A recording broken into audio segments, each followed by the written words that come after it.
Hello everyone, welcome to today's tutorial. So today we are going to see how we can take input from user in C++ programming language. So for that, at first I am writing a simple program where I will take two inputs A and B, and I will add them together.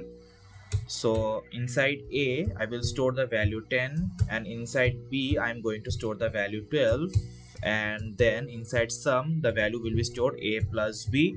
Okay, then I am just going to print the sum. Okay, so this is a simple program where we add two numbers and print out their sum.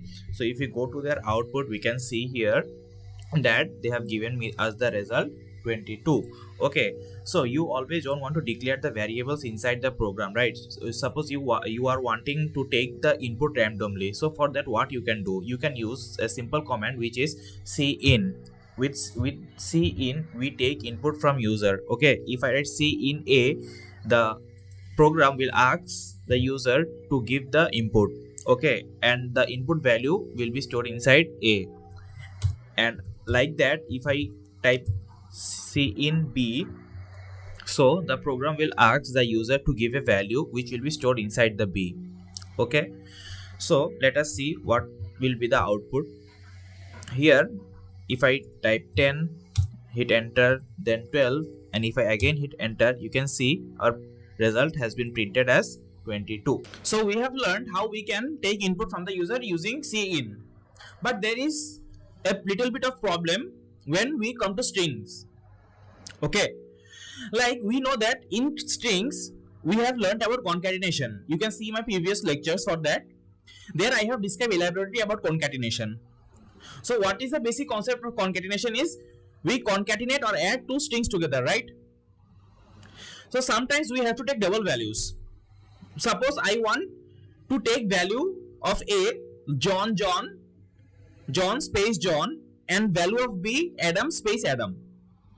And I want this John and Adam to be added inside or concatenated and store the value of the sum. But here you can't do it using the cin function, because it will immediately get out of the function whenever it receives a space or tab or new line. Okay, it will not consider the spaces. Okay, let us just see the output. Suppose I want John for the A variable. I am hitting enter. You can see it has written 0. Okay, so there it will show you error.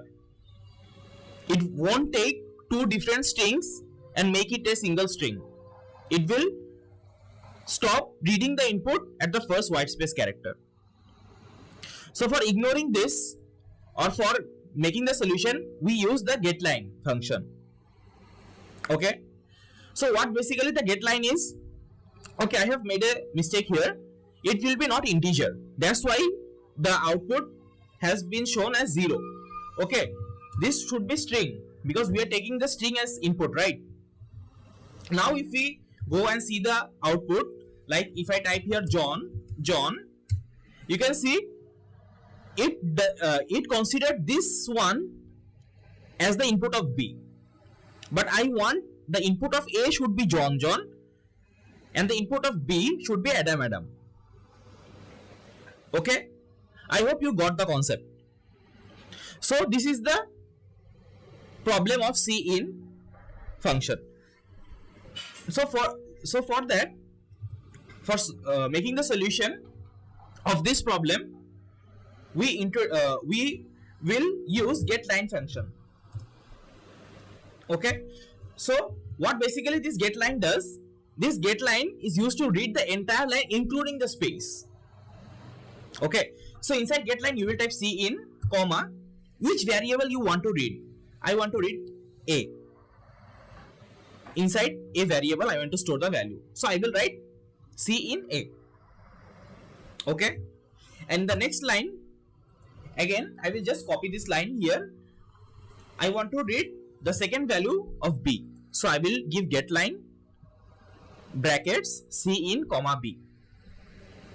Okay, so for better understanding, I will just write here cout enter the value of a. Okay, and here cout enter the value of b. Okay, so now let us execute this. I am running the function. Here enter the value of a. So I will enter the value of a as John. Now it is asking enter the value of b. Then the value of b will be Adam space Adam.